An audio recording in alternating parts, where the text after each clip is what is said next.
From Hollywood, it's time now for... Johnny Dollar. This is Cal Mervyn, State Police. Well, Lieutenant, they found you in a hurry. Sure, I was home in bed, where any decent person would be this hour of the night, or morning, or whatever it is. You'll get no sympathy from me. I haven't even been to bed. What are you doing, Dollar? Living in a tree up there and using that Forest Service phone for your own private exchange? More or less. I've got another body for you, Lieutenant. That's a happy good morning. Who's this one? An ex-Chicago hood named Spade Keller. What did you do, kill him? No, he fell over a cliff, in a manner of speaking. That's 3 of the gang dead now. The only one left is Chipper Nitzen himself. Have you found him yet? No, but I think I will in the next hour or so. Dollar, I can't hold my men out of there any longer. I gotta move in. Give me till noon, Lieutenant. If I can take him myself, it may save an innocent person's life. He's a 3-time killer already. I know, and you've been selling me that story for the last 12 hours. That's what's held me back. But I've gotta have more details. All right. A friend who's with me, a prospector named Jed Marsh, will meet you here at the Forest Service phone in an hour. He'll be in a green station wagon. When did you get a hold of a green station wagon? We haven't yet. We're about to steal it. So long, Lieutenant.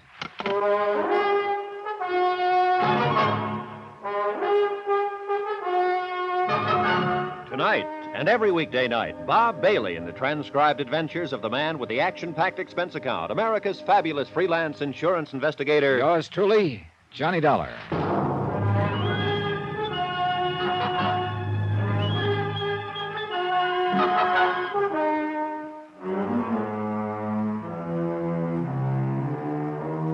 From Special Investigator Johnny Dollar, location Primrose Camp, Santa Rita National Forest, Arizona. To the Home Office, Mid-States Industrial Insurance Company, Hartford, Connecticut. Assignment, the Primrose Matter. Expense account, final page.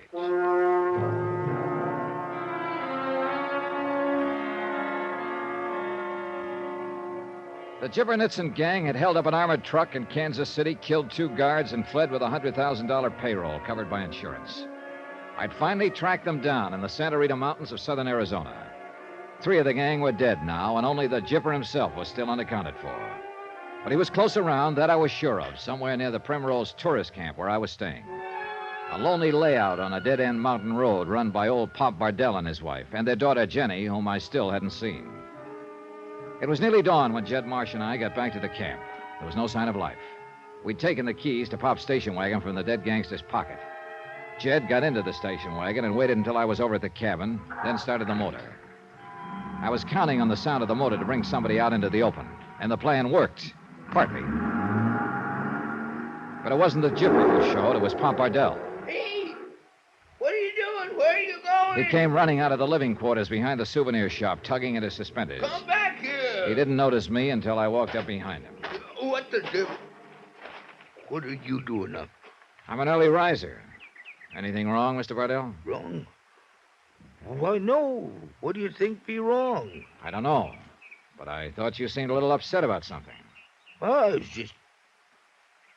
Did you happen to notice who was driving my station wagon, Mr. Dollar? I can't say I particularly noticed.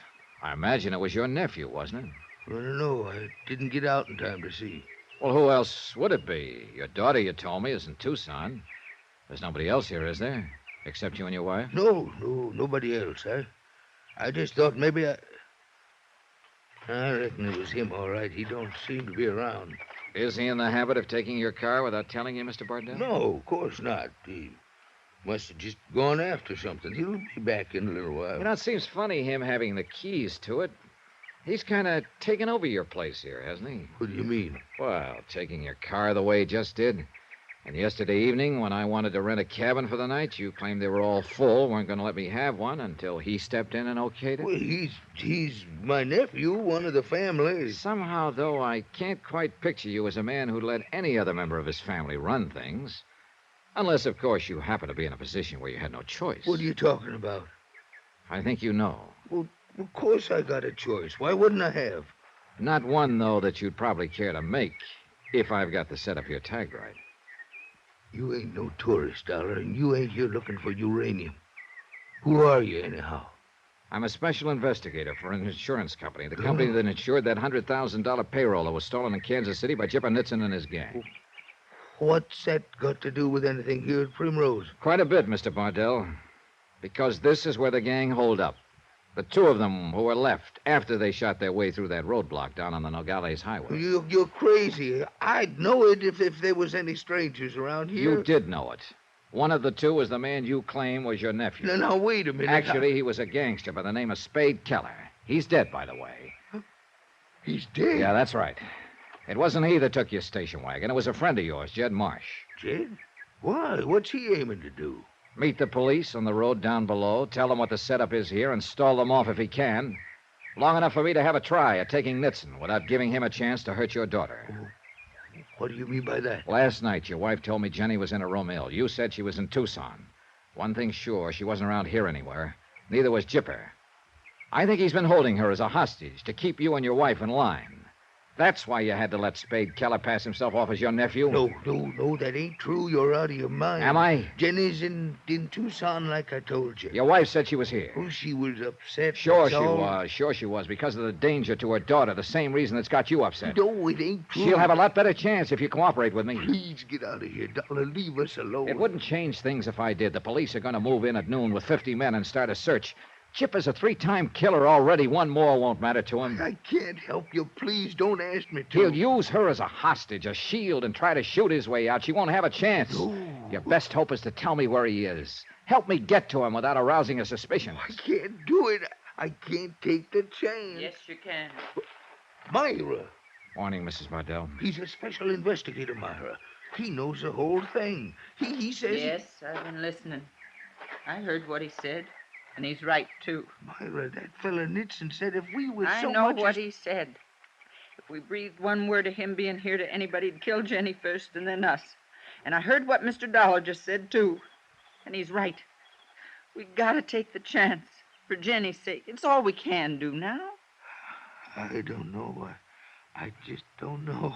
With the police coming in like they are, it's out of our hands now. She's right, Mr. Bardell. You can't do anything about the inevitable.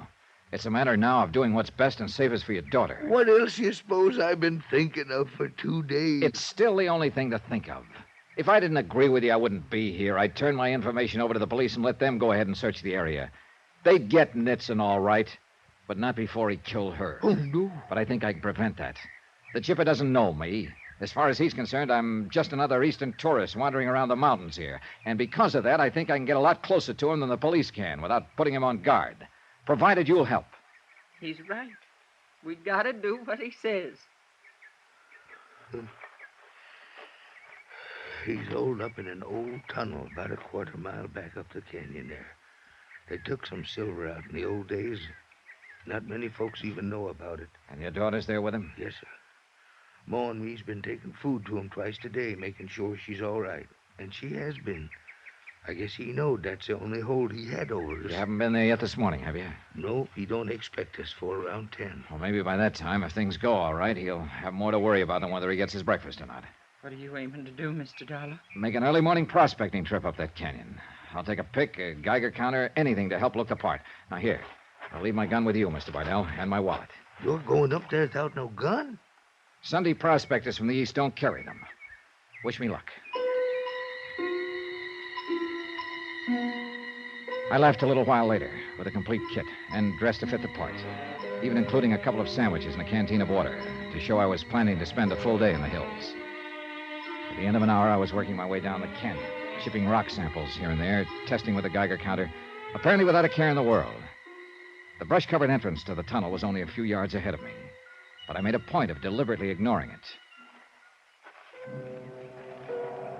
Finally, the mouth of the tunnel was only a few feet away. I pushed aside the brush as though to get at the canyon wall, then pretended to see the tunnel for the first time. I pushed aside some more brush, and I stepped inside.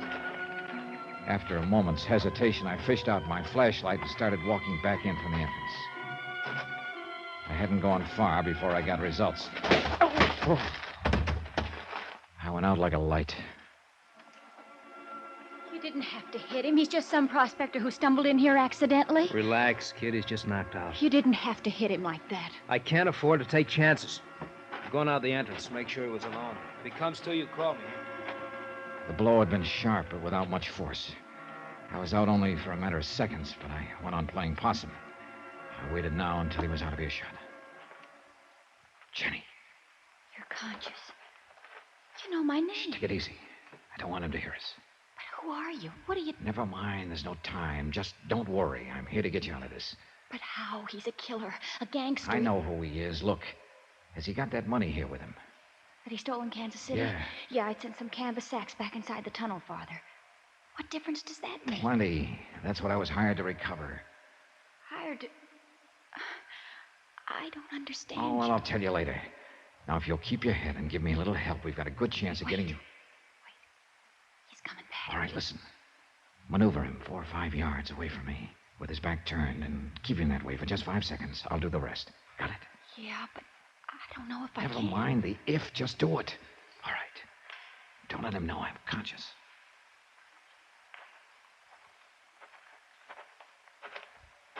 That guy still out? Yeah, I think maybe he's dying. Then let him. Come on. Get away from him. Leave him alone. It's inhuman to treat anybody that way. Oh, shut up. I got problems of my own. How much longer are you going to keep me here?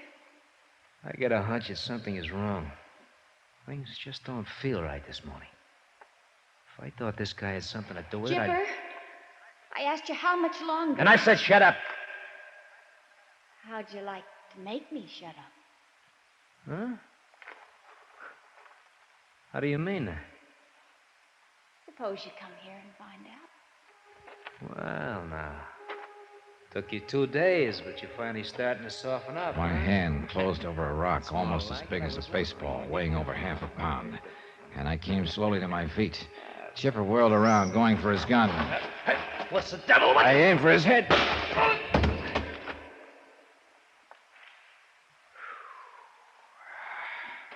All right, Johnny. You can pick up his gun. Look how he's bleeding. You've killed him. No, I haven't killed him. But I imagine the state will.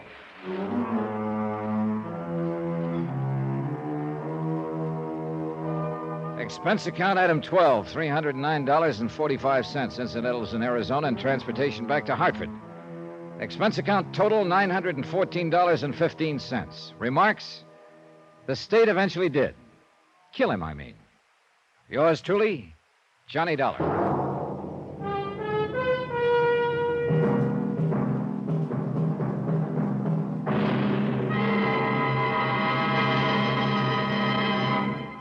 Now, here's our star to tell you about next week's story. Ever chase a phantom? Well, believe me, I have. And I will next week in the Phantom Chase Matter. Join us, won't you? Yours truly, Johnny Dollar.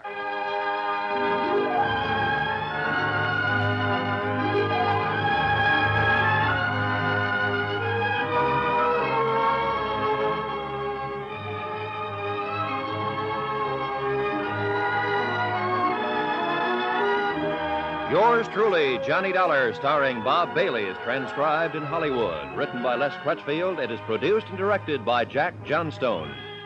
Heard in our cast were Marvin Miller, Junius Matthews, Herb Ellis, D.J. Thompson, Herb Butterfield, Tony Barrett, and Barbara Eiler.